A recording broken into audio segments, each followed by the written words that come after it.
You got into the safety business because you wanted to protect people, but somewhere along the way, the job started controlling your time, your schedule, your priorities, even your income potential. What if the expertise you've built over the years in the field can give you something more? More freedom, more control, more ownership of your future. I'm Sheldon Primus, the author of 7 Steps to Starting a Profitable Safety Consulting Business and the host of the Safety Consultant Podcast, with more than 350 episodes helping safety professionals become consultants and grow their career. Consulting changed my life. In fact, I'm a full-time RVer, and one consulting contract paid for my home I live in today. Now, I help safety professionals build their own consulting practice through bi-weekly coaching calls, accountability, and personal guidance. But this program isn't for everyone. Start with the Consultant Readiness Audit at sheldon.coach. What if everything we thought we knew about safety was just interference? From the host of the Rated R Safety Show and the founder of Safety FM comes the complete Signal Transmission Trilogy, now available in one powerful edition. Safety, in my opinion, the book that started the conversation. Safety Mutation, where the boundaries of culture, systems, and belief begin to break. And now, Safety Transmission, the final piece of the signal. For the first time, all 3 books are together in one volume. The Signal Transmission Trilogy, Complete Edition. This isn't just about compliance. It's about consciousness. It's about decoding the way we think, lead, and live, inside and outside the system. Whether you've been following the signal since the beginning or you're just now tuning in, this is the version to own.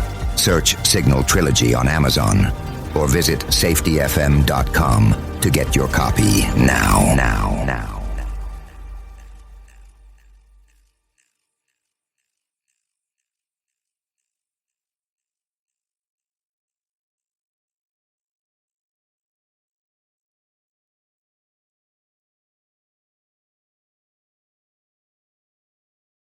Hi, this is Jim from Safety Wars. Before we start the program, I want to make sure everyone understands that we often talk about OSHA and EPA citations, along with some other regulatory actions from other agencies, legal cases, and criminal activity. Everyone is innocent until proven guilty in a court of law. Proposed fines are exactly that, and they are often litigated, reduced, or vacated. We use available public records, news accounts, and press releases. We cannot warranty or guarantee the details of any of the stories we share, since we are not directly involved with these stories, at least not most of the time. Enjoy the show. This show is brought to you by Safety FM. And from the border of liberty and prosperity in the highway to the north, this is Safety Wars for Wednesday, March 19th,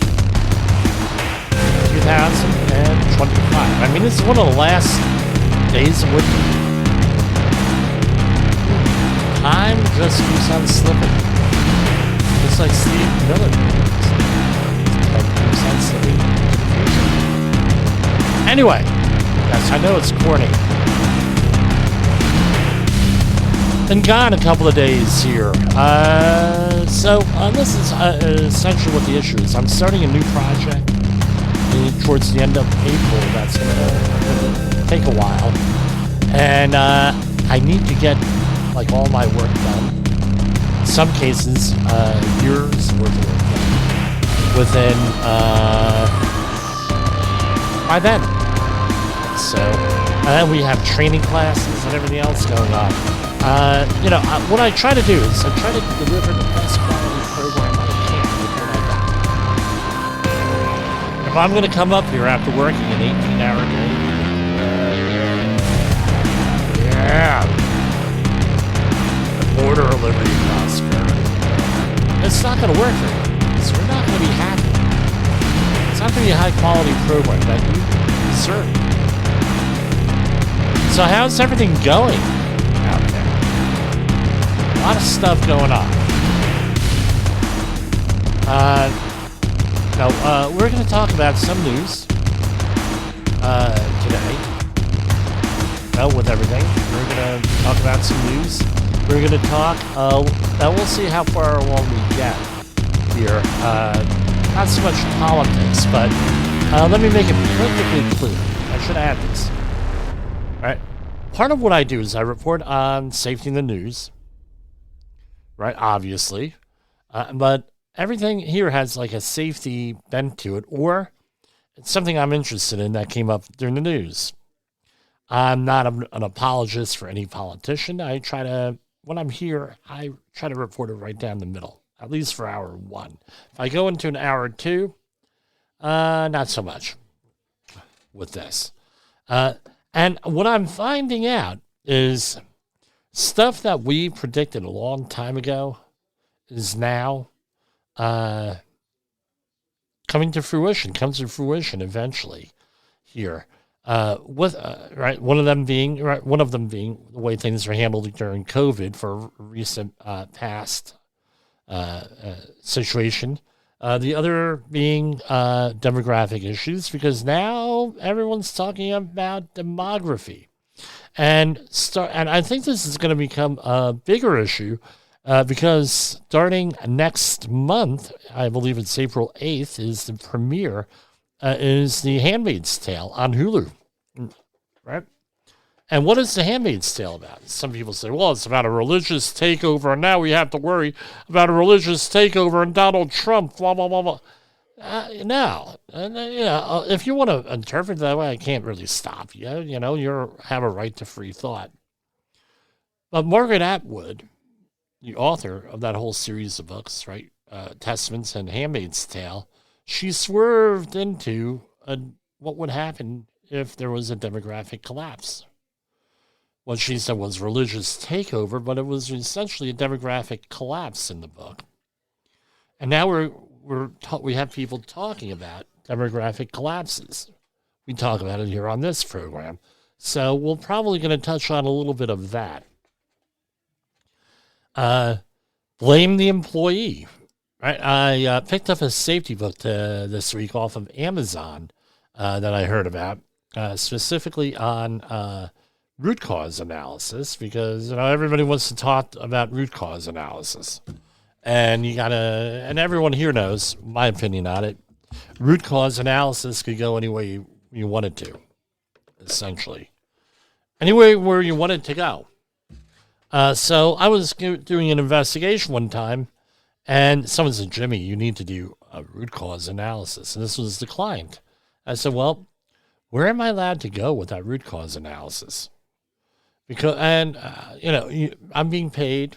I'm being paid to consult. I'm being paid to give an opinion, give fact, things of that insight, things of that nature. And I say, well, the problem is that you hired a contractor with zero corporate culture for safety. This was a general contractor. None. I said they came here without even a safety plan. None of their guys are, and it was men, have safety training. The cards that they produce are like from people who are disreputable on the OSHA banned list. They come out here, don't even have hard hats and safety glasses. They're saying that nowhere else that they work requires hard hats or safety glasses, so therefore we have to supply them to them, which baloney, right? And going on and on, I said, you hired, what mechanism do you have in place for hiring people if you're hiring companies that are like this? Well, Jim, you're not allowed to talk about that. Really? No, you can't talk about that. You can't go down that rabbit hole. We want you to find the root cause. And the root cause, one of the major ones, is that you hire incompetent people. Yeah, but you're not allowed to go down that rabbit hole. You got to blame them because lawyers and liability, we're not to blame for anything. Oh, okay. Follow a lot of human resource blogs and human resource attorneys that are out there. And as a reminder, human resources, they have the best of intentions, right? We know that. We know they have the best of intentions. However, a lot of human resources people, what's their job? Is to defend the company. And what's your job? Is to promote yourself, to promote safety. Back during the early part of my career, this is what I didn't do. I was concentrating on the technical end of things, not developing those soft skills and learning about soft skills.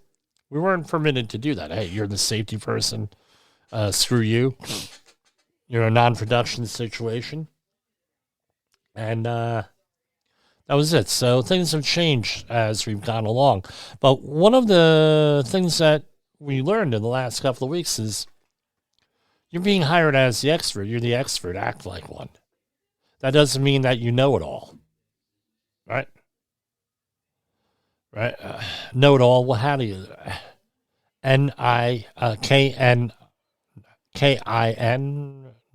KIA, right? Know it all. Don't be the safety know-it-all out there. Go out there and do your job. And if you don't know something, say, I'll get back to you. But what you need to be an expert on is a little bit of psychology on how you manage people. You need to be upfront and forward with things. Because I tell you what, they're going to try to intimidate you. And we talk about that on this program, the type of strategies that people use to intimidate you. We don't give really any solutions other than to document it and realize that sometimes things are done that are illegal. So one of my questions I always ask is, well, we're not going to do X, Y, and Z, Jim. Okay, so what laws are we going to obey? Because you do realize that Occupational Safety and Health Act out there, right? There is an Occupational Safety and Health Act out there, and it's federal law, and you got to obey it. So let's go right to our first commercial break, and we will get back to you. OSHA recordables, catastrophic losses, environmental disasters. You want answers? So do I. This is Jim Posel with Safety Wars. That's my daddy! Safety Wars is streaming now. SafetyFM.com.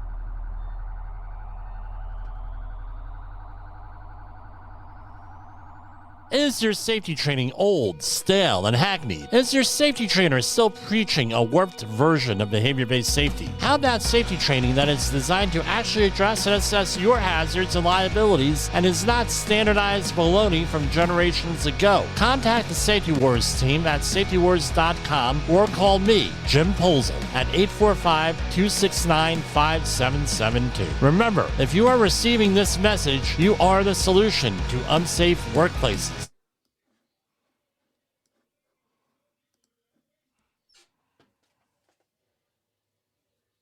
Have you listened or watched the Safety War Show?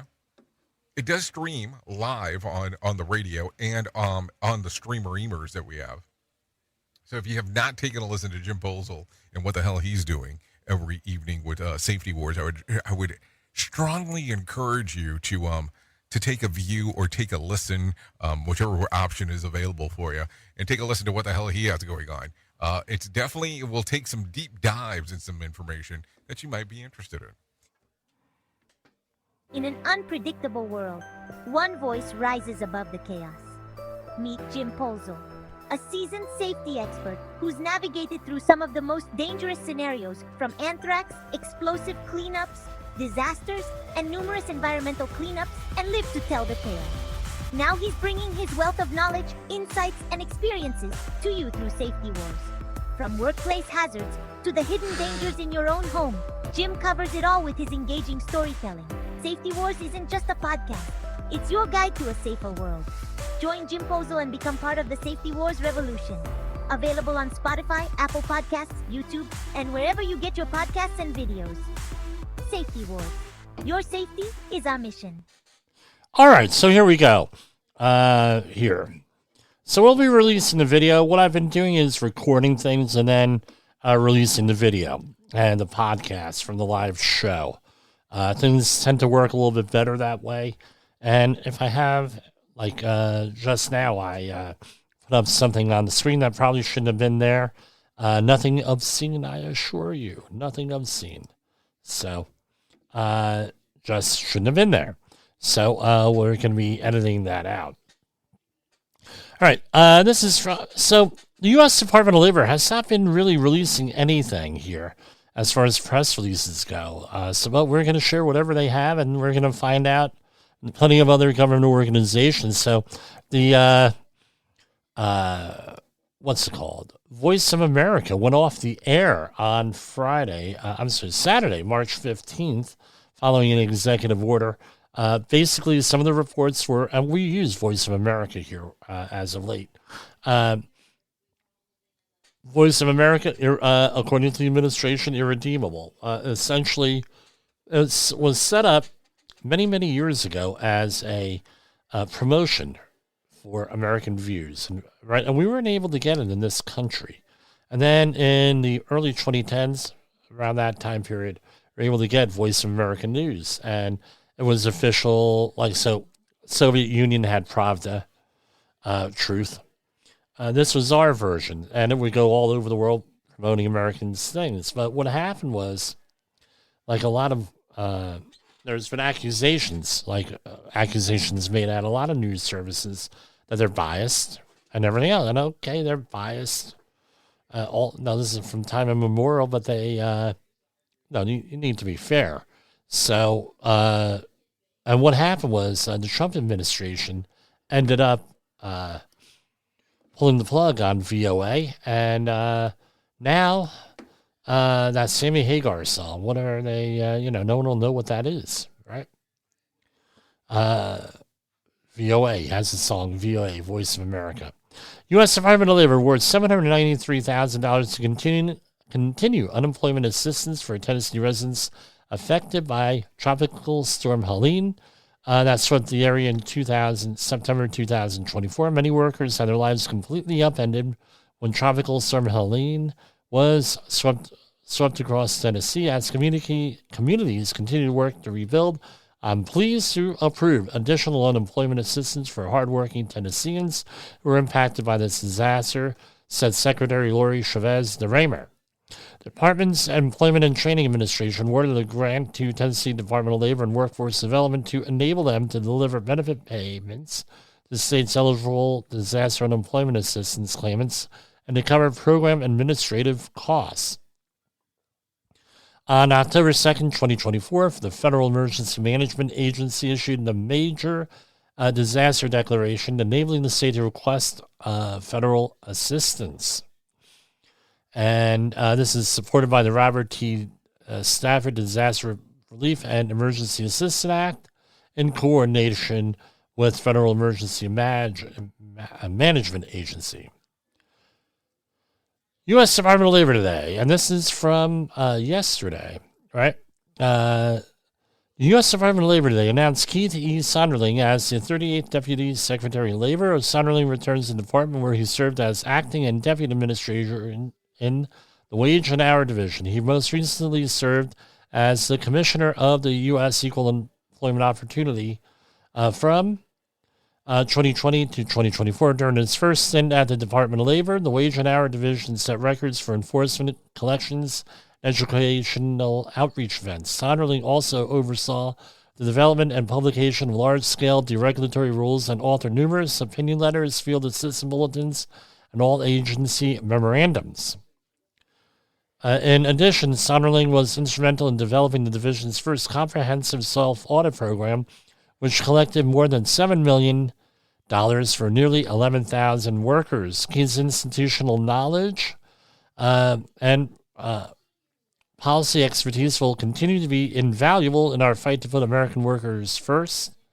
I'm thrilled to have him on the team and look forward to working alongside him to renew the American dream. Returning to the Department of Labor, where I began my career in government, is truly an honor, said Deputy Secretary Sonderling.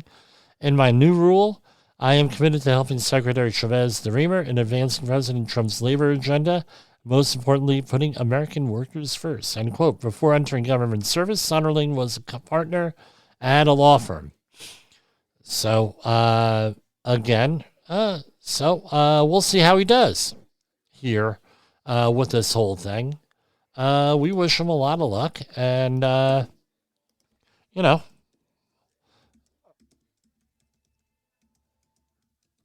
with that. So,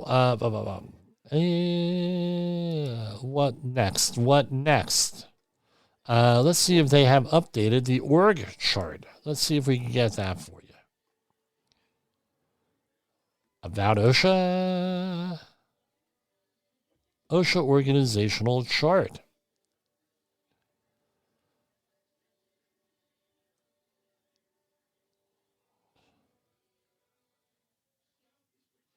So here so far this is what we have in the org chart here.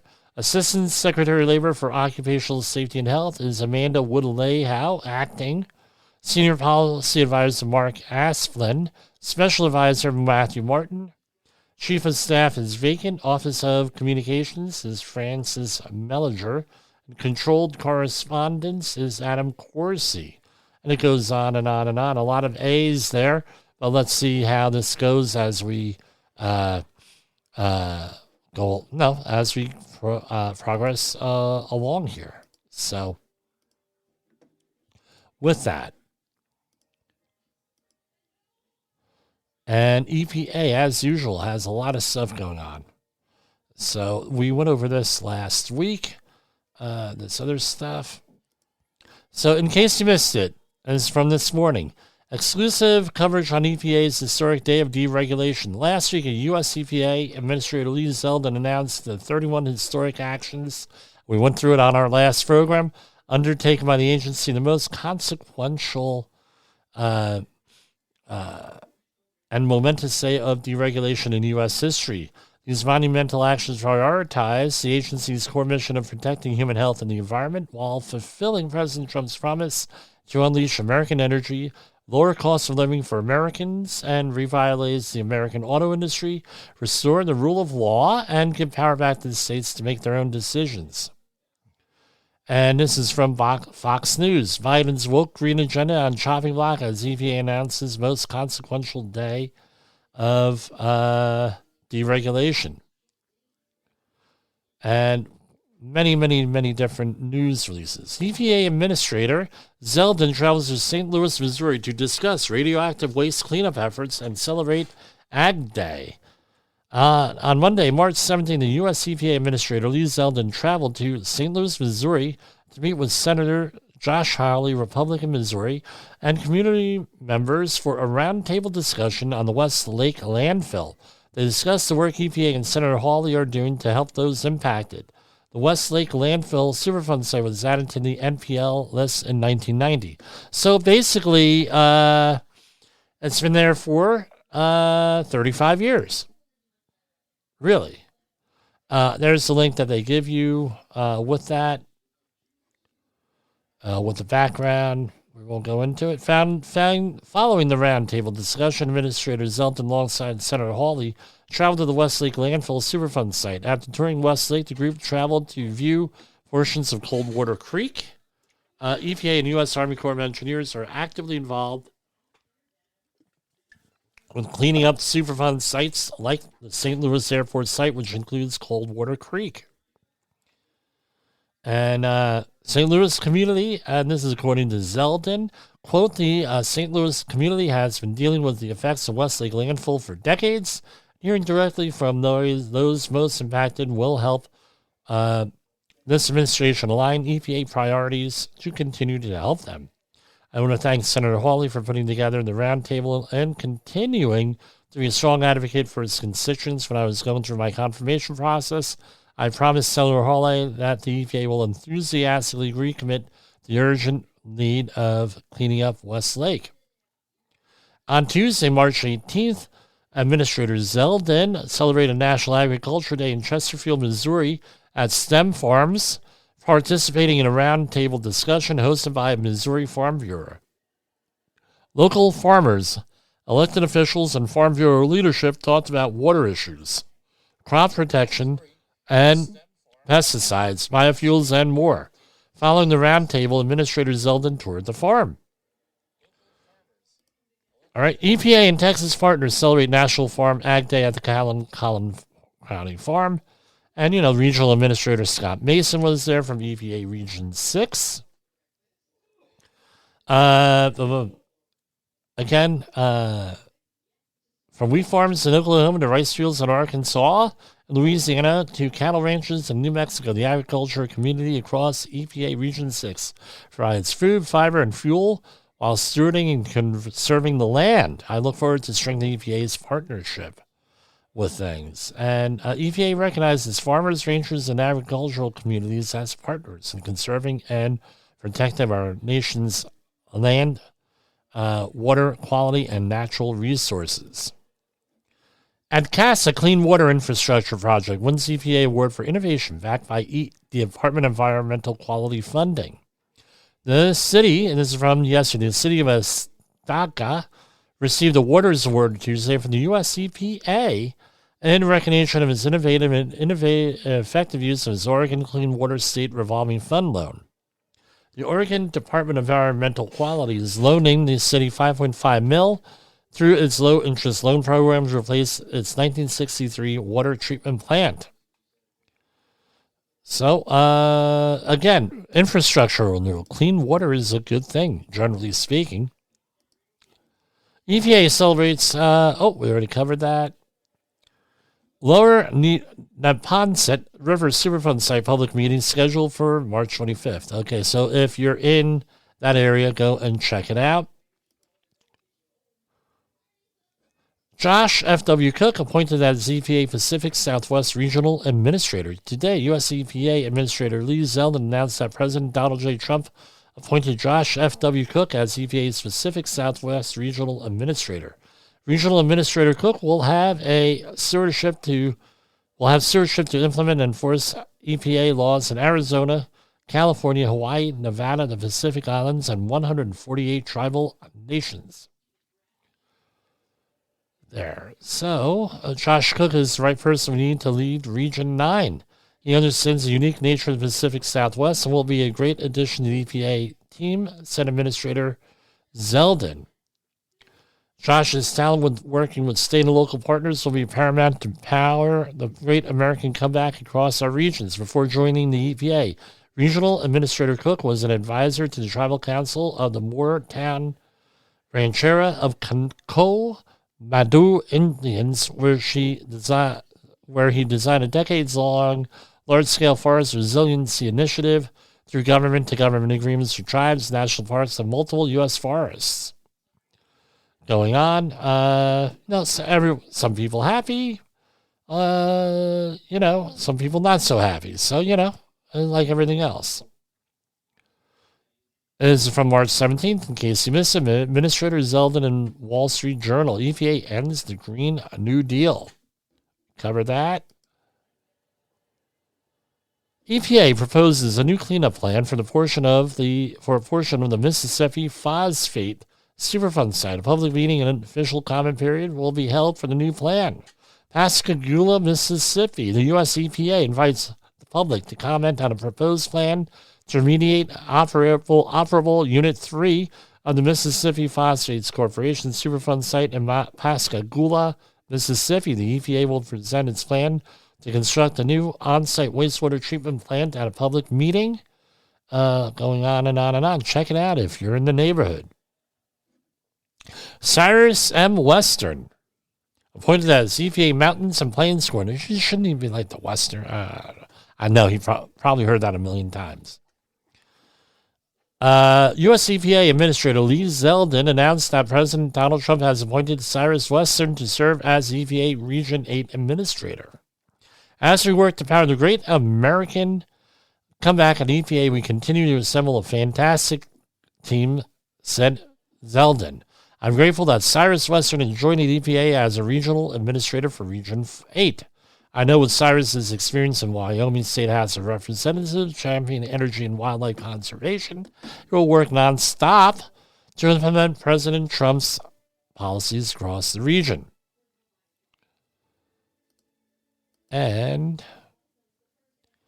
any other? Yes, we're going to go over to White House here for stuff. Again, we're just reporting the news, not giving any opinion here with this. So this was an executive order issued yesterday, During National Poison Prevention Week, my administration is addressing the threat of overdose deaths in our nation from accidental poisoning by increasing community awareness, strengthening safety measures, and taking decisive action. Good name for a company, right? We are, if you know me a long time, you know the joke. We are building a new era of American strength, safety, security, and wellness. Among the most serious threats facing our nation is the rise of fentanyl, which is being trafficked illegally across our borders, a crisis of unimaginable proportions that escalated under the previous administration. Fentanyl and other deadly drugs flooded into our towns and cities, falling into hands of our children, siblings, parents, friends, and neighbors. Fentanyl is the leading cause of death for Americans ages 18 to 45, which is, now we're going to talk about, we talked about at the beginning of the program, now we're talking about here, demographics. Here, you have huge numbers of people being eliminated from that age group. You're going to have a problem. There's going to be a problem with that. We cannot allow this devastation, vicious assault going on. Every day, American families endure there is not a family that hasn't been impacted by this crisis. Every day, American families endure the devastating impact of preventable poisoning, whether from household chemicals, improper medication use, or the perilous danger of opioids like fentanyl. This week, my administration urges all Americans to stay informed about the dangers of poisoning and take steps to protect their families. The Poison Helpline, 800-222-1222, is available around the clock, providing free confidential guidance from medical experts. Now, therefore, and it goes on and on and on. Now, therefore, I, Donald Trump, President of the United States of America, do hereby proclaim March 16th through March 22nd to be National Poison Prevention Week. I call upon Americans to observe this week by taking action to safeguard their families from poisonous products, chemicals, medicines, etc. All right. So,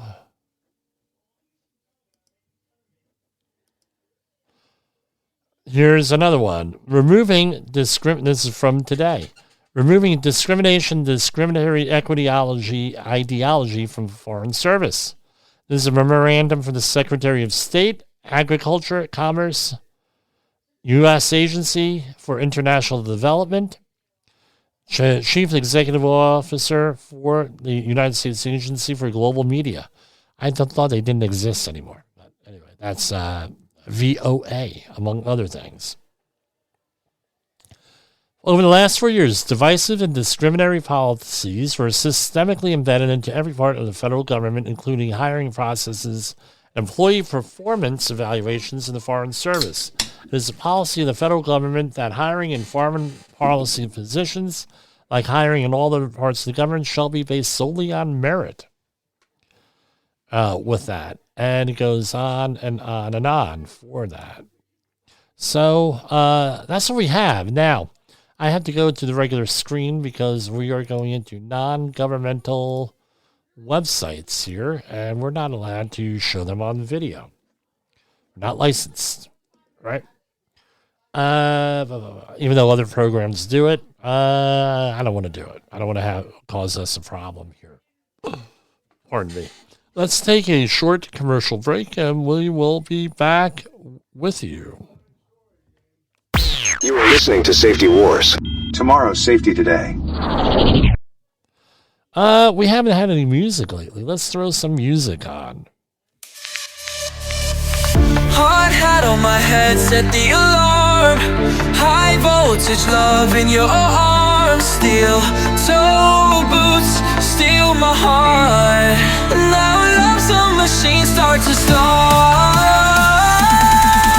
Danger signs, but we don't mind. We're safety certified, hearts aligned. Locked out, tagged out, hearts entwined. You and me, we're one of a kind. Fire extinguisher, spark of desire. Emergency exits, this love's on fire. Hard hat area, yeah, we comply. Our love's as strong as reinforced supply. Our love's like gears, it turns so true. Turbines of passion spinning with you. Mechanical love, it's built to last. Safety first, romance moving fast. Danger signs, but we don't mind. We're safety certified, hearts aligned. Locked out, tagged out, hearts entwined. You and me, we're one of a kind. Worksite romance, it's OSHA approved. Love that's steady, never misused. Red tape barriers can't keep us apart. Love evolves, safety from the start. Danger signs, but we don't mind. We're safety certified, hearts aligned. Locked out, tagged out, hearts entwined. You and me, we're one of a kind.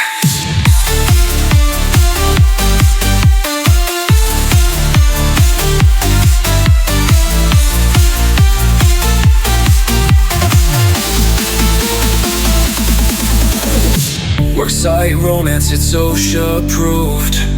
Love that's steady, never misused. Red tape barriers can't keep us apart. Love evolves, safety from the start. Worksite romance, it's OSHA approved. Love that's steady, never misused. Red tape barriers can't keep us apart. Love evolves, safety from the start.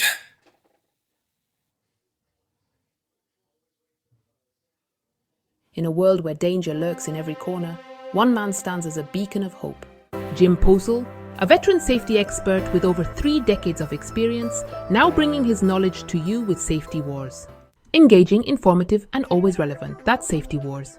Join the safety revolution with Safety Wars, available on Spotify, Apple Podcasts, YouTube, and wherever you get your podcasts and videos.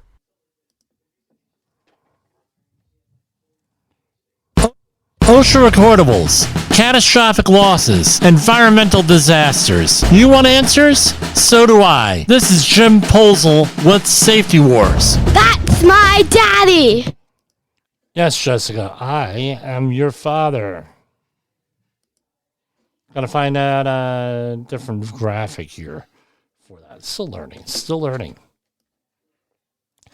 Anyway, back to the news. This is from NPR.org, March 19th today. Article by John Daly, 5 Ways the Pandemic Changed Us for Good, for Bad, and Forever.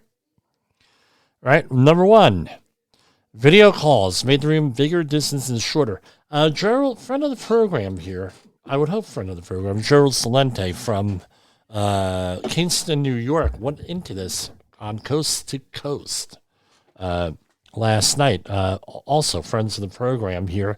Their video calls, my mother-in-law knew Gerald Salente pretty well. Got to know him pretty well. He was one of her customers. He was one of her customers for a couple of years. So she got to know him pretty well up there in Kingston. So his whole thing is think for yourself. Number 1, video calls made the room bigger, distances shorter. He was talking about this where the next, as he sees it, the next collapse, the next thing is going to be this real estate budget. One thing is AI. Number 2 is real estate, commercial real estate here, because nobody is going to the office anymore. Everyone's doing video calls here. But anyway, again, we wouldn't be able to have this call if it weren't for this thing of ours without video calls. Pandemic pups brought us two-legged friends too. Many people became pet owners for the first time during the pandemic. Yeah, a lot of people, right? Unfortunately, they returned them back to a lot of the shelters that they got them from after that. Go and get a puppy. Go and get an adult dog, adult cat. They need love. Health inequities are exposed, and so is vaccine hesitancy. So basically, what it came down to is, I think the big loser in all of this, not only were the 1.2 million plus people that were dying in the United States, and I forget what the number is worldwide for COVID, people do not trust the Department of Health and Human Services, Centers for Disease Control, their own doctor, after the way they were belittled and everything. I was going through some old documentation yesterday on this. And, when we were cleaning things up, I'm finally getting through a lot of stuff here. And I hear, well, you weren't forced to get the vaccination. Baloney. We weren't enforced to do it. If you wanted to earn a living, yeah, you were there. If you were in my world, you had to do it. Number 4, classrooms change and challenges set in. Again, right? I'm just finishing the highlights. The commentary is my own on here. Dude, you would not believe what I talked to the other parents, especially if the kids were in kindergarten like my daughter, the ongoing stuff with the COVID, with the learning, the fundamentals things kids are still struggling with. A lot of systems have been overloaded over there. Now, they got these kids hooked on a Zoom school, as we call it up here, and guess what? Now they're pulling the leg out from under them here. But the other thing is this: a lot of people do not, still can't read. They're having issues with reading, with reasoning, with socializing, and everything. As I pointed out, when I used to be an activist, it's all about population control. Think about it. Every one of these things, the kids can't relate to themselves. You think that they're going to be, boys and girls are going to be getting together so easy in a couple of years? When the current cast of kids go head into adolescence and puberty? This is going to be, we were awkward in my day because we were hanging out, the boys hung out with the boys exclusively, the girls hung out with the girls. I remember those days. Very awkward. Now we're getting into a whole new level of awkward here. I know with a lot of the kids that I know, their parents were, broke them off of this stuff. In my community, it's very unusual that if your child does not go away to camp. And what's the one thing not allowed at camp, especially these sleepaway camps? Come on, you can say, what is it? The thing that's not allowed is cell phones. I mean, they were out, getting, they had approved MP3 players if you wanted music. And I said to my son, when he went to a camp, I said, okay, well, what a transistor radio? What's a transistor radio? I said, really? Transistor radio? Nobody had any idea what was going on here with that. This just came through right before, here, where is it?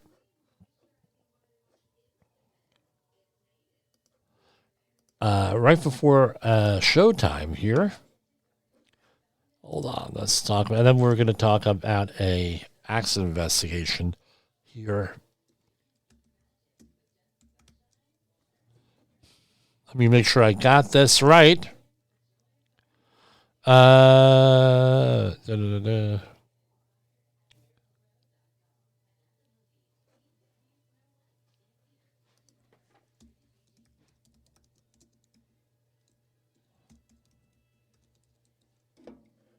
Trump is set to sign executive order shuttering the Department of Education. This is off of NBC News, but it's all over the place.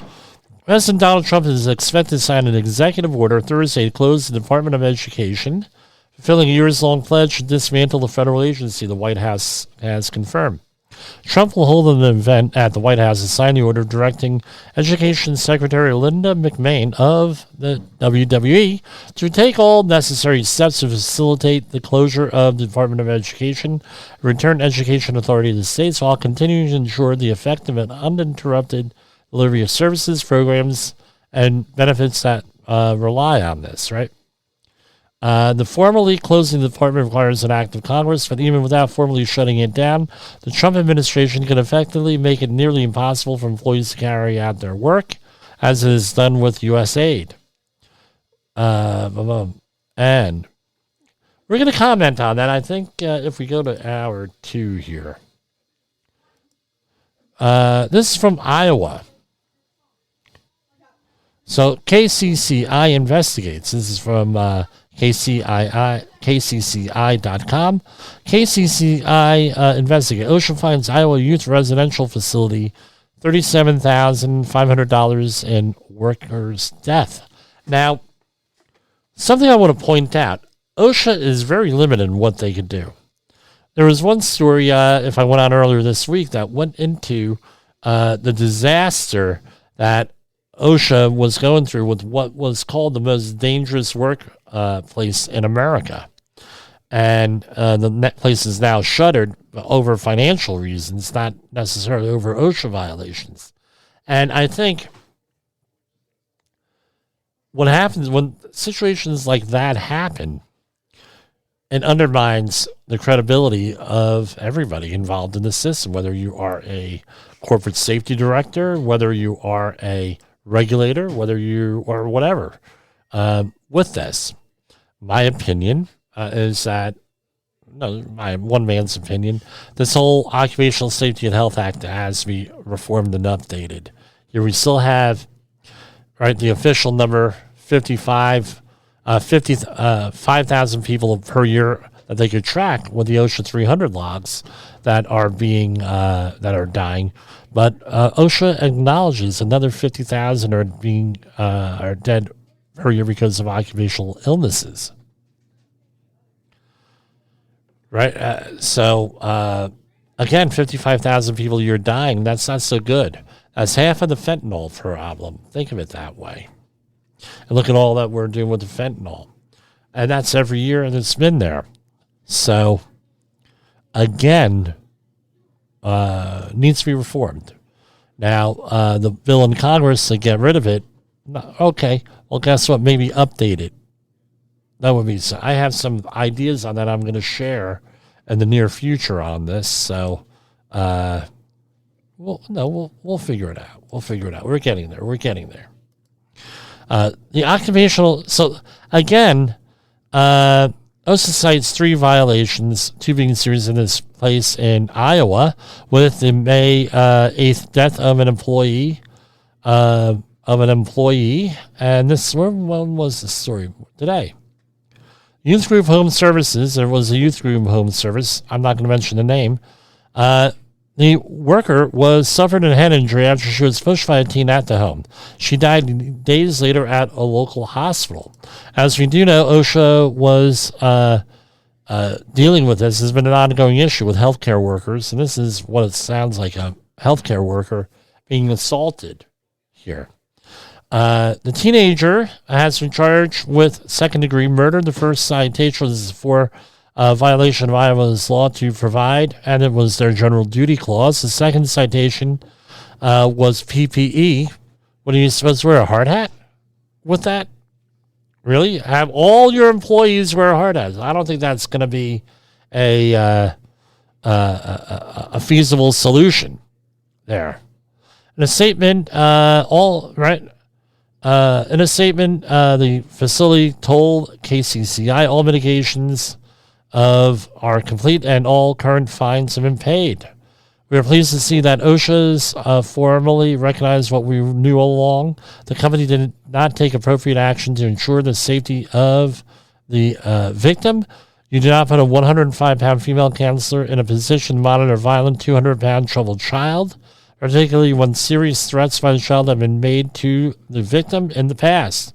The result was tragic and preventable. Mathis is scheduled to appear in court on April 4th. On April 4th to plead guilty to voluntary manslaughter as part of a plea deal. I mean, no ongoing thing. I mean, they treat healthcare workers, I'm sorry to say, they treat them like Guvno. Like they're second-class citizens here, second-class workers. So we're going to go over a story that was recently updated here, coming from OSHA, Illinois' OSHA incident report.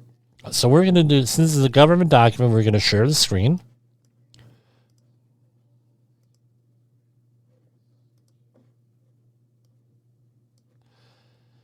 This is inspection number 1652, report date March 4th, earlier this month. Right? And the original incident, again, let's see what we have here.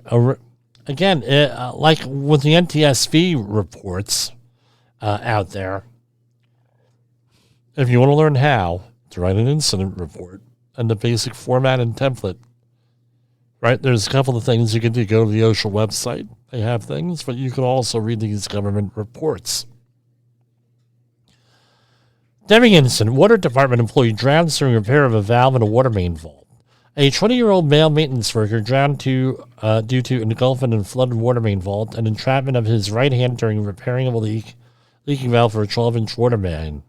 Contributing factors. Key contributing factors identified in this investigation include a lack of compliance with several confined space standards, lack of oversight and auditing by management, insufficient training on operating in confined spaces. A charged 12-inch water main was not isolated and drained. That's lockout tagout 1910-147. Lack of hazard assessment and reassessment. Lack of rescue capability at the worksite. Lack of tools to isolate water valves at the worksite and inadequate personal protective equipment. Recommendations. To implement a compliance-specific written confined space program, ensure strict compliance with confined space standards through initial refresher training and supervision, continually assess and control. Risks, implement briefings at a start work program and stop and reassess when plan A does not work. Right? Now, this is what my problem is here. Right? And again, I look, a lot of this is first time. Right? It's the hazard matrix table. And you can say, well, what do you mean, Jim? That's just a piece of paper. Okay, yeah, okay. But let's face it. What was the risk to the decision makers here?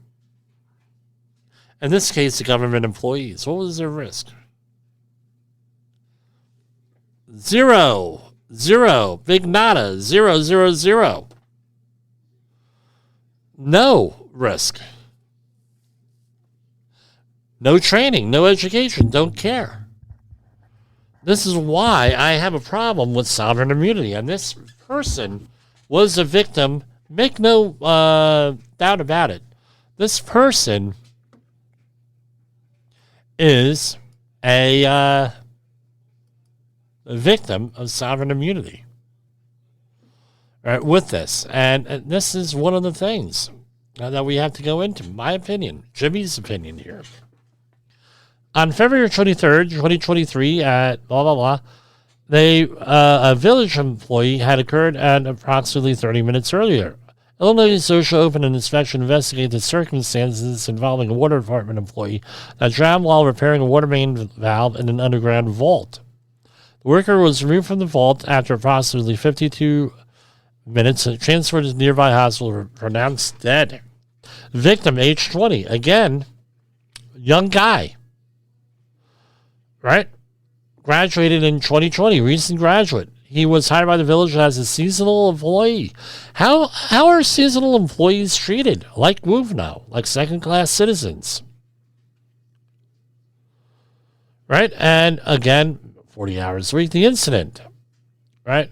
So, the vault was only accessible through a manhole cover that provided an 18-inch in diameter access hole, a 12-inch polyvinyl chloride water main pipe equipped with a butterfly valve ran through the vault. These valves are installed. Right, the village utilized a private contractor exercise and assess water valves throughout the system. On February 21st, 2 days before the incident, the contractor advised the village that a 12-inch underground water main valve was leaking, needed a repair. The water department supervisor and foreman met to review the scope of work for the repair. This included to shut down water service and issuing boil water notices for affected residents immediately east and west of the valve. And the repair work was scheduled for the next day, but was not considered an emergency. So we have a picture of the area. And it's not is undetermined if any formal work plan was communicated from the foreman to the employees. It looks like we're going overtime here, guys, over 1 hour. So if I can run overtime, it'll be in the podcast here. And, we'll be releasing the video cast very shortly. Following is an approximate time of that events on February 23rd, 2023, 7:30 a.m. Employees began the day at the water department shop to gather tools and equipment to perform the valve repair. The foreman, right, and another worker arrived at the work site. The foreman drove a utility truck. Again, hold on. The foreman, the victim, worker number 1, so 20-year-old as a foreman. So he was the one who with the most, didn't he want to be a foreman? Was he trained to be a foreman? Did he know what else was going on? And if he did, why did he let it happen? If he didn't know what was going on, why was everybody okay with it? And another worker arrived at the work site. The foreman drove a utility truck. Worker number 1 drove a pickup truck, and worker number 2 drove a vacuum truck. After arriving at the site, the foreman began closing water valves to the west of the valve, and going on and on. The foreman worker opened hydrants on the west side of the valve planned for repair to relieve water pressure. Okay, water valves were not closed on the east side of the valve as originally planned. It is unknown why this didn't occur. Here's a diagram of the incident. The vault's manhole cover was removed. The vacuum truck was used to remove water, debris, and gravel in the vault to expose a leaking valve. Worker number 1 entered the vault to assist with vacuuming and cleaning out the area around the bottom of the valve. The repair involved replacing a leaking gasket on the west side of the valve. The worker number 1 was removed the flange on the west side of the valve and it slid back on the water main pipe. Initial attempts of the worker number 1 to remove the rubber gasket failed. The foreman decided the isolated PVC water main pipe, this is a timeline here, needed to be cut to complete the valve repair. The foreman went back to the shop to pick up tools. Right? And during that time, worker number 1 attempted other methods of removing the gasket, and worker number 2, they waited for the foreman to come back. So is the foreman the victim here or not? Don't know. We'll find out. Hopefully not. I'm getting all confused with the way this is running here. The foreman returned, worker number 1, back to the vault, inserted screws into the gasket. He likely used pliers to pull on the screws to attempt to free the gasket from the valve body. This is also unsuccessful. Worker number 1 then began using a hydraulically powered chainsaw to cut the isolated pipe. Worker number 2 continued to use a vacuum truck to remove groundwater in the vault, as well as unpressurized residual water that was coming out of the cut in the isolated pipe. The chainsaw became stuck. Worker number 1 was unable to pull it out of the cut. Worker number 2 switched from using a large vacuum truck into a smaller portable pump to continue removing water. Between 10:30 and 11, the foreman called another worker, number 3, to bring a backhoe. The written statement from the foreman. So the foreman is the one who didn't die. Okay, all right. So now we're good. Put a strap on the backhoe, remove tension on the pipe. Foreman texted worker number 2 that he needed more pipe. Worker number 2 attempted to call the foreman to ask how much pipe was needed, but there was no answer. Worker number 2 then drove a pickup truck to the site to the foreman. So this is pretty good if you could keep the workers and the foreman right. Pressurized water from the charged east section number 12 water main pipe blew the valve off the pipe, bringing tremendous volume of water, began filling up the small vault. Worker number 1 told the foreman that he was stuck. Foreman number 1 grabbed worker number 1, attempted to pull him out of the vault, but he was unable to. In seconds, the water completely engulfed worker number 1 and began to erupt from the manhole. The foreman waved down a village police officer and told him, call 911. I got a guy down there stuck and the water valve blew up and he's stuck and cannot get him out. Foreman then ran 1 block to the north, attempting to shut off water valves. The foreman also attempted to call number 2 to get longer valve keys to close the water valves and was unable to reach him. Right? They have a picture here and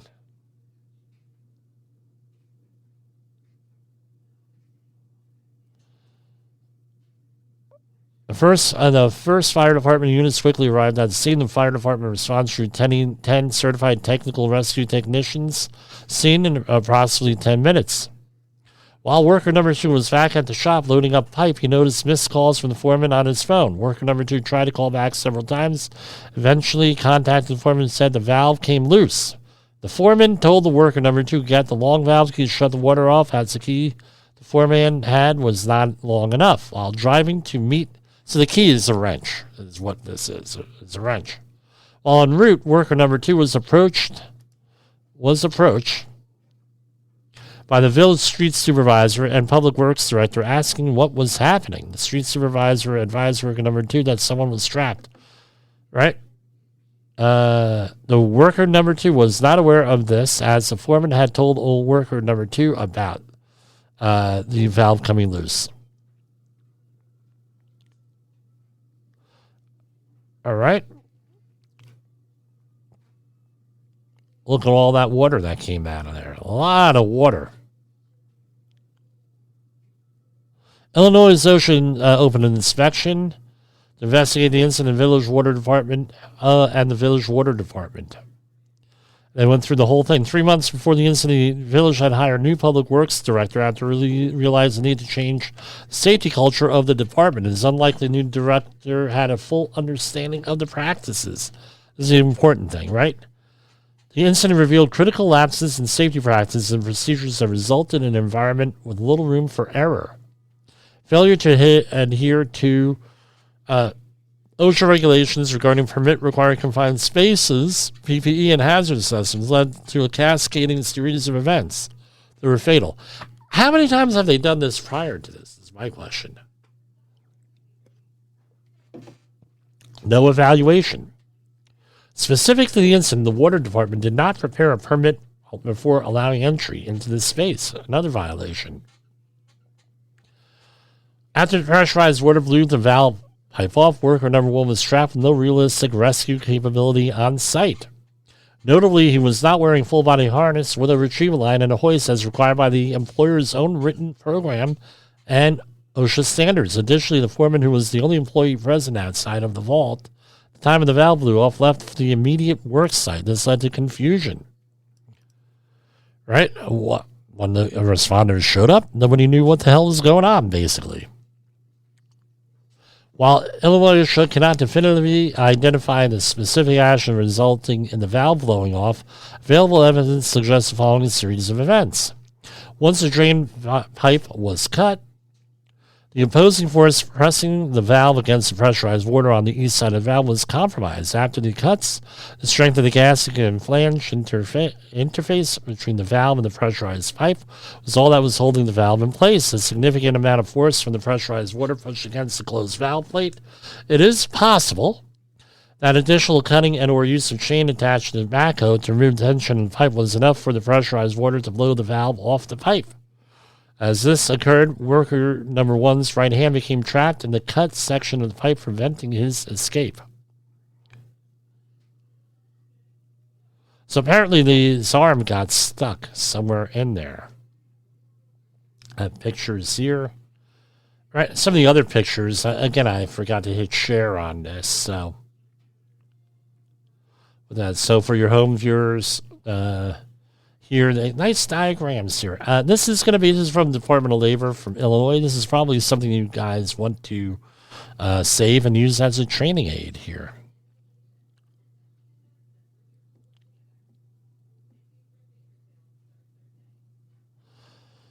So, again, not doing the right thing here by the here.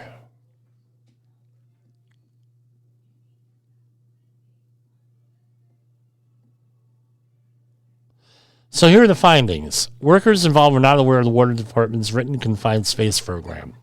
That is a training issue. Some of the workers involved received training in permit required confined spaces, but the training was generic and several years old.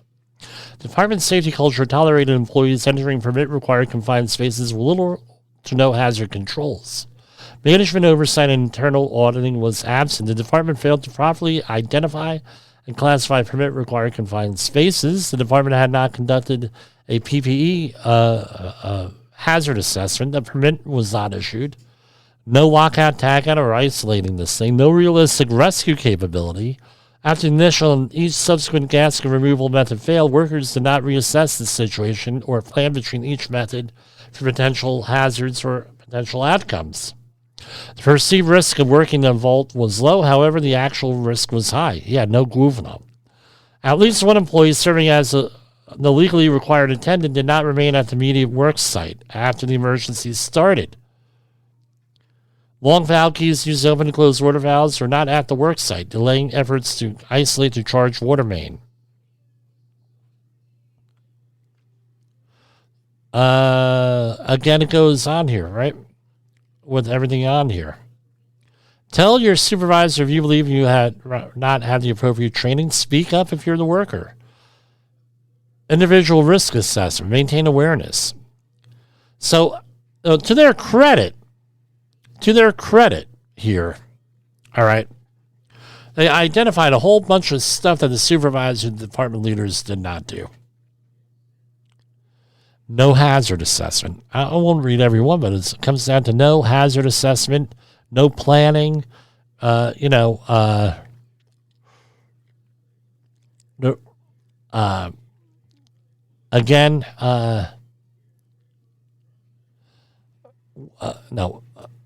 just do your job when it comes to safety. Again, there's part of the problem here is this. Right, and it works in a lot of the workplaces I work in. If I'm in a state like New York, where something like this happens in private industry, people are going to jail. People get very compliant real quick. Well, hey, this guy gets killed. Not you. Not you. Not me. You.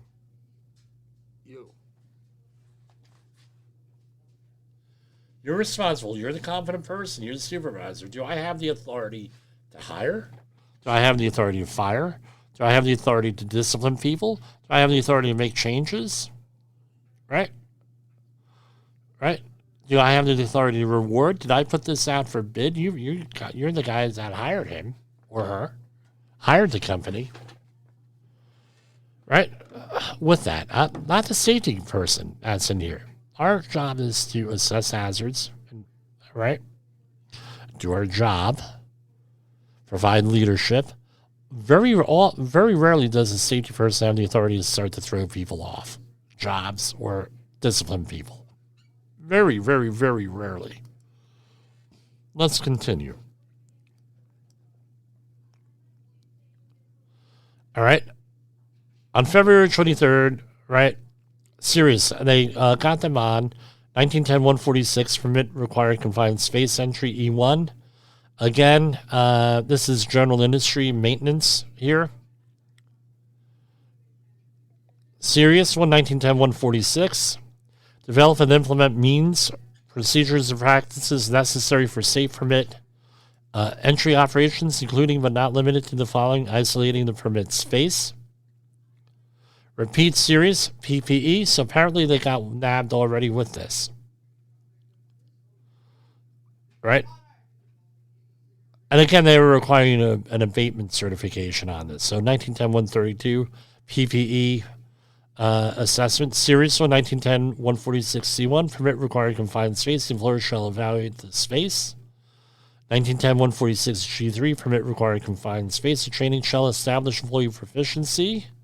Serious 1910-146, duties of the attendant. Guy walked away. Series 1 1910-146 K3I. No harness.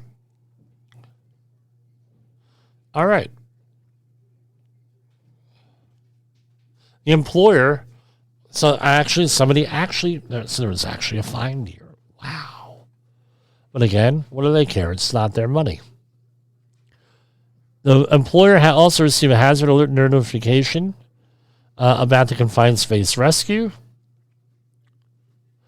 If the village intends to continue utilizing the municipal fire department for confined space rescue and emergency services, it must recognize that, like many area fire departments, the fire department relies on a regional team comprising of members of area fire departments to provide technical rescue. While this regional team is highly capable, it also takes time to assemble and respond. As such, whereas the initial fire department response time to technical rescue is maybe less than 5 minutes, it could be several minutes. Remember, OSHA, 4 to 5, right? You got to have a response, 4 minutes, roughly, by letter of interpretation. So after issuance by Illinois OSHA, the village contested a citation that included willful violations and monetary penalties. After several discussions, a settlement was reached, and the village agreed to the following: $16,000 fine. Really? Right? The penalty amount was adjusted to $16,000. 2 violations were amended from his classification of willful to his classification of serious. Again, it's not coming out of their pocket. Cooperate with OSHA on writing this incident report that is designed as a learning tool. Cooperate with Illinois OSHA on an approximate 1-hour presentation to be delivered in person at least once in each of the 5 Illinois OSHA enforcement districts and at least twice virtually with the presence of a village employee and an employee of Illinois OSHA. Okay, so you're going to... Okay, good. This is along the lines of public shaming. No, basically, right. Shame, blame, and retrain. Usually not useful, right? When you're dealing with a worker. In this case, when you're dealing with egregious situations like this, no safety culture or anything else, perhaps the shame, blame, and retrain might be appropriate. Shame and blame might be appropriate. Again, this is $16,000. Was anybody fined in this? I mean, personally fined? No. Anyone lose their job over this? No. Do they have to deal with the mental anguish and guilt and grief of a fellow coworker dying, 20-year-old kid? Yeah, I guess so. But I'm going to tell you, after all the accident investigations that I have personally been involved with here, this is what happens. It's along the lines of, I don't know if this happened here, but all the ones I'm involved in, right? And I deal with a lot of guys that are just a little bit sociopathic, a lot of these foremen. And it's along the lines of, right, this is pre-accident, before the bang. Jimmy, I don't think this is a hazard. This could never happen. What do you do? Well, when something like that happens, this is especially in the old days, right? Then I'll worry about hazard. But I've never heard of this kind of hazard before. Oh, have you had safety training? No, but I've never heard of this kind of hazard. I've been doing this for years. Let's hear this. And then the incident happens. And then what happens after the incident happens? Everybody's all upset with the funerals and what a great guy. I loved him. Great co-worker. Blah, blah, blah, blah, blah. And then the job site is shut down for a couple of days. They start working again. What do you think happens? Back to what they were doing before. Never learned the lesson. Has never happened. Those are fatalities. Imagine not caring after a major incident or a boo-boo, little boo-boo. Imagine that. They don't care. Well, I had to hear about this for a while. Right, after one accident in particular, double fatality, third person with this, right? I got called in to do the accident investigation. Oh, we loved him. The 2 guys, oh, wow, they were so good. Oh, we loved them. I said, And this is after we found out what happened, after everything was settled. Then the story really came out what happened. I said, oh, yeah, you loved him, huh? Did you love him? Did you love him enough to work safely, encourage him to work safely? Did you love him enough to stop work when he was doing something unsafe? No, you didn't love him. I'm sorry, you didn't love him. If you loved him, I wouldn't have to be here getting hired to do safety audits for the same crap going on all the time. You talk about a slap in the face? Yeah, well, they weren't too happy with me, but you know what happened? A week or two later, client calls me in and said, we were waiting for you to say that. I said to him, you hired the guy. What's the issue? You couldn't control him? No, we can't control him because he's like the only one that knows what's going on here. So you're relying on heroic acts, which we know are in danger in itself. Right? Relying on that one employee. And this is the attitude that he has, and you put him in charge? Really? And I had a relationship with a client like that where I could talk with them that way. They were all members of the Polish community here. And, that was one of the reasons why I got hired. I'll be honest with you, was that culturally Polish, and I'm able to deal with Polish people. Culturally, we have something in common. And Polish people can talk to other Polish people very frankly without there being like any long-term offense taken. Right? So I knew I could get away. I couldn't get away with that anywhere else. So I got away with that there. With that, and it's sad. I don't know what to tell you. It's very, very sad that you have to get that way. And then, right, once we got that in there, years later, this happened. What do you think happened? The corporate culture changed. At least for that individual, we finally got through to him with this. But the thing is, you have to be willing to take that risk. Often, us as safety people, we do not have the gonads to take a risk. But that's what we're paid to do sometimes. Take a risk. But be a little bit more diplomatic than I am sometimes with these situations. Which I'm always diplomatic, but sometimes diplomacy ain't enough. With this stuff.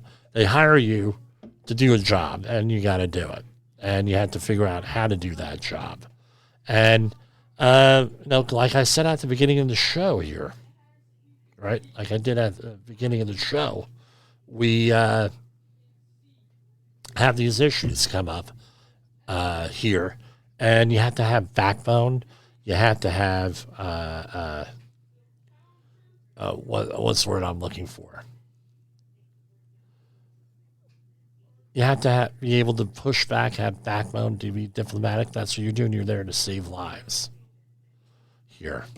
And we're going to take one more break, and then we're going to come back with our traditional hour 2 political discussion here. Safety Wars is streaming now. SafetyFM.com. On the front lines of the safety war, it's Safety Wars with your host, Jim Posel on Safety FM. Get ready to face the harsh reality. Is your safety training old, stale, and hackneyed? Is your safety trainer still preaching a warped version of behavior-based safety? How about safety training that is designed to actually address and assess your hazards and liabilities and is not standardized baloney from generations ago? Contact the Safety Wars team at safetywars.com or call me, Jim Posel, at 845-269-5772. Remember, if you are receiving this message, you are the solution to unsafe workplaces. In an unpredictable world, one voice rises above the chaos. Meet Jim Posel, a seasoned safety expert who's navigated through some of the most dangerous scenarios, from anthrax, explosive cleanups, disasters, and numerous environmental cleanups, and lived to tell the tale. Now he's bringing his wealth of knowledge, insights, and experiences to you through Safety Wars.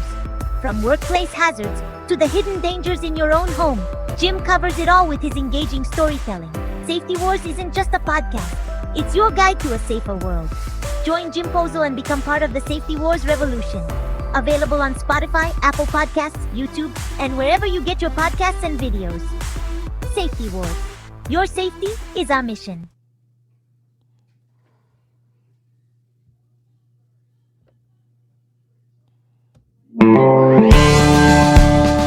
And here we are, Safety Wars Hour 2. We're talking about politics.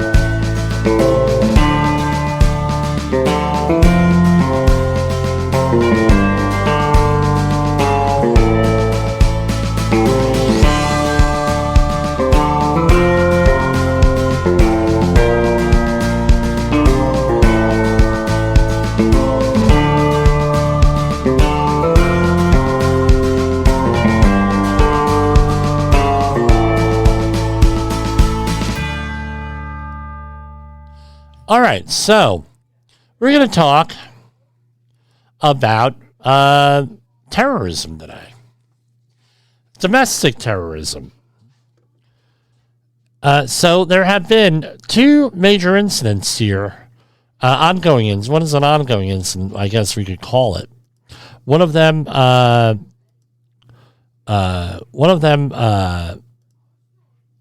right, hold on. Let me close this out before I get into trouble here. Two incidents going on. One of them is swatting, and the other one is arson attacks against Tesla.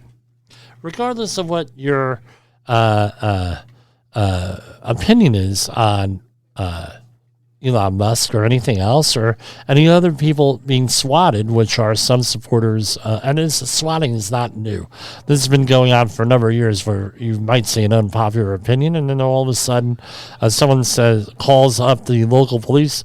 Oh yeah, there's something bad going on there. You got to check it out, and then they show up with a SWAT team. Thus, swatting. All right,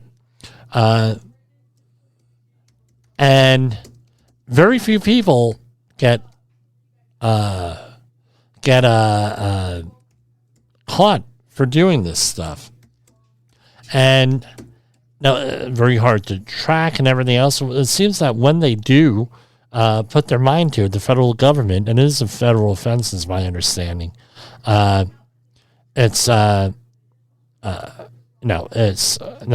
manage to catch their person or persons. And right now, with the number of these things going on,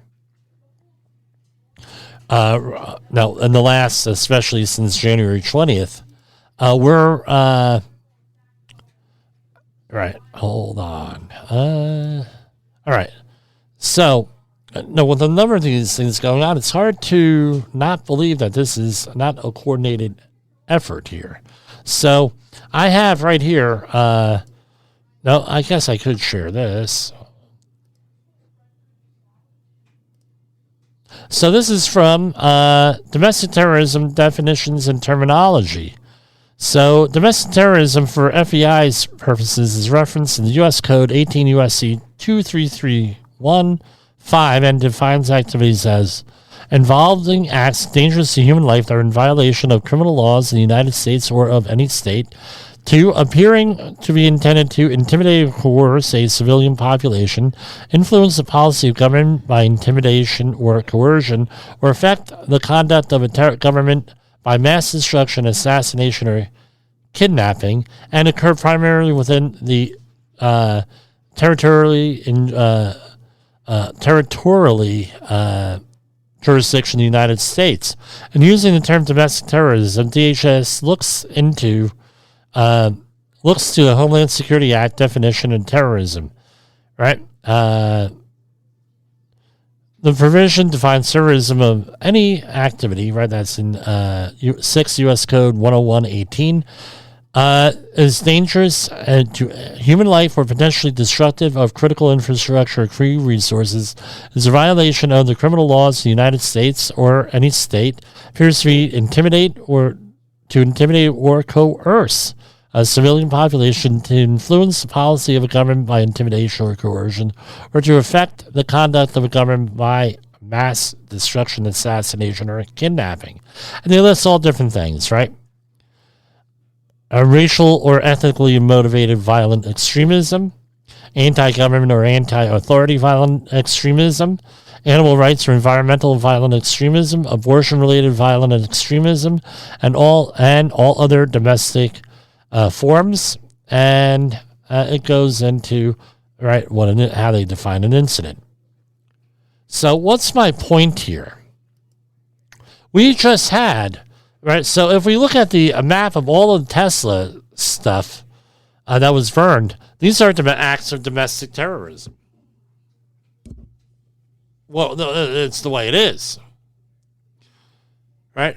What are we going to stand for domestic terrorism? Look, we disagree with politicians all the time. State, local, federal, what have you.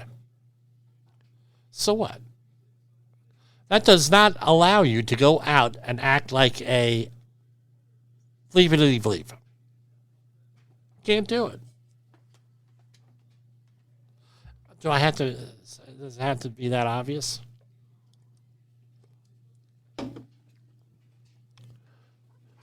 Peace. Everybody calm down. Peace. Public discourse. Write letters. On social media, you can contact all these government officials, right? Go down to your congressman's office, your senate office, your congresswoman's office, your mayor. Protest peacefully and legally. This is absolutely ridiculous that people are going out there and starting. You're not helping your cause. I'm going to tell you that. You are not helping your cause. So, again, who was swatted, right? Alex Jones, obviously, all the time. Patriot Radio host Joe Pags,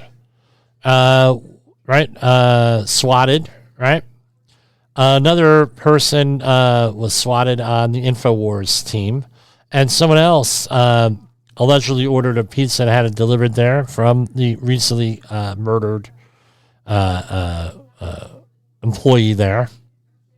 Attorney General calls Tesla arson attacks nothing short of domestic terrorism. Attorney General Pam Bondi called the recent spate of arson attacks and vandalism against Tesla vehicles nothing short of domestic terrorism. Okay, well, do something about it. You know? This is from Kash Patel. FBI Director Kash Patel on Friday revealed that the agency investigating a recent spike in swatting incidents after several conservative media figures said they were targeted. This isn't about politics. Weaponize the law enforcement against any American is not only morally reprehensible, but also endangers lives, including those of our officers. No one's gotten killed yet here, but it's like that. You know, we gotta stop. So everybody just calm down, take a chill pill. Right? Remember, I know it's very upsetting for some people here to, with some of the policies that we have. Now, let's point out something else here.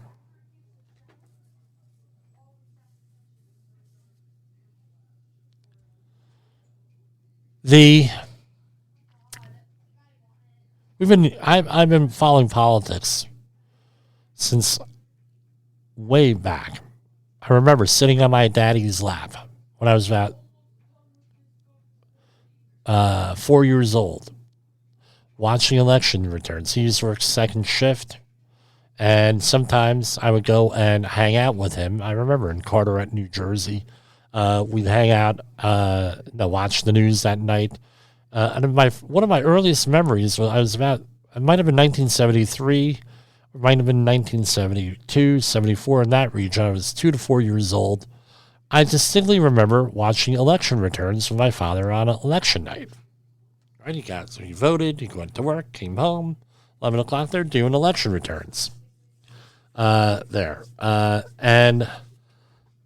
we're watching them and everything else. So I've been doing this for a long time.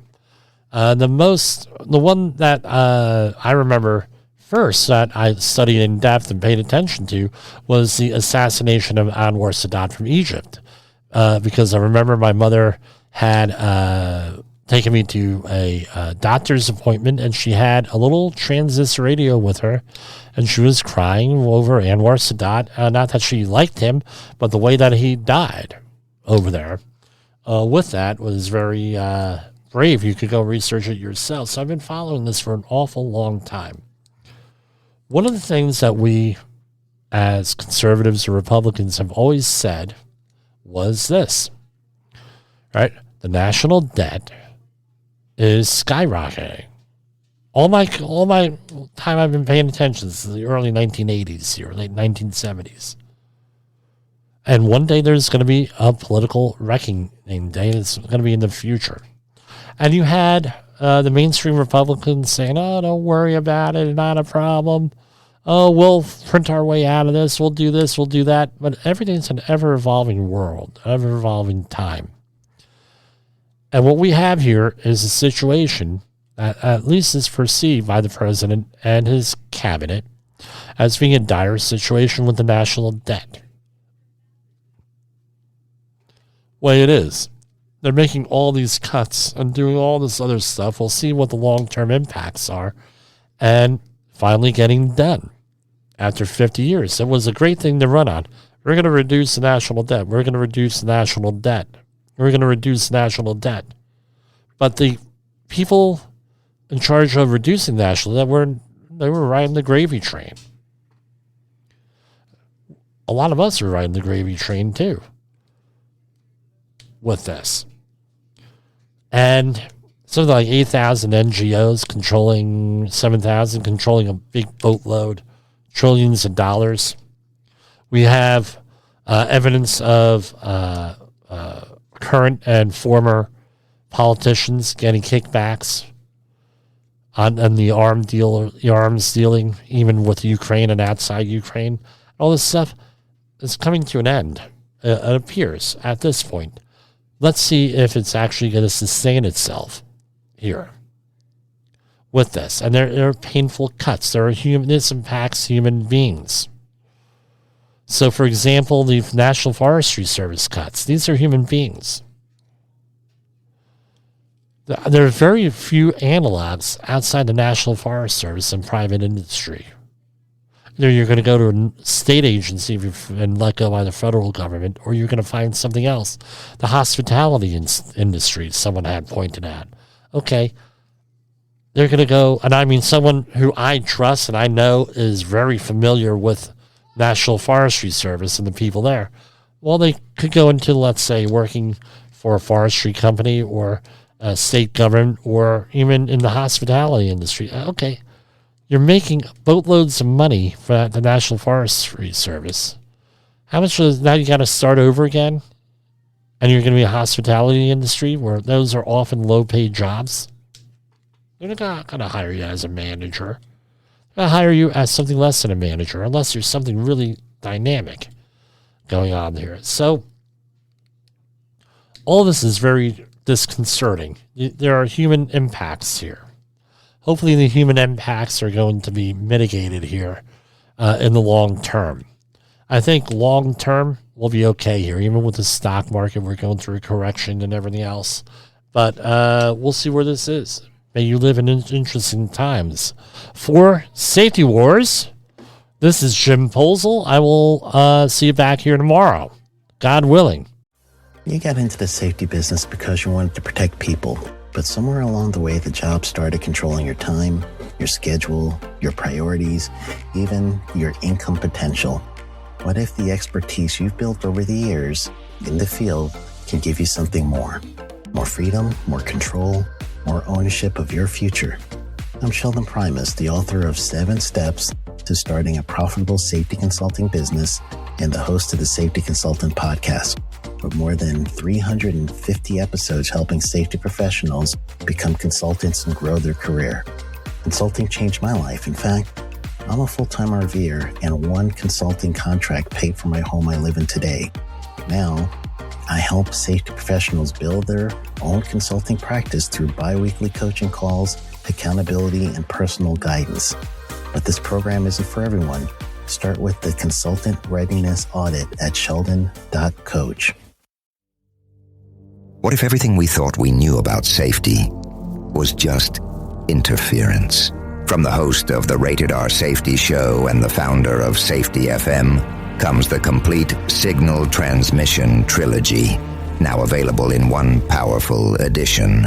Safety, in my opinion, the book that started the conversation. Safety Mutation, where the boundaries of culture, systems, and belief begin to break. And now, Safety Transmission, the final piece of the signal. For the first time, all three books are together in one volume. The Signal Transmission Trilogy, Complete Edition. This isn't just about compliance. It's about consciousness. It's about decoding the way we think, lead, and live, inside and outside the system. Whether you've been following the signal since the beginning or you're just now tuning in, this is the version to own. Search Signal Trilogy on Amazon or visit safetyfm.com to get your copy now.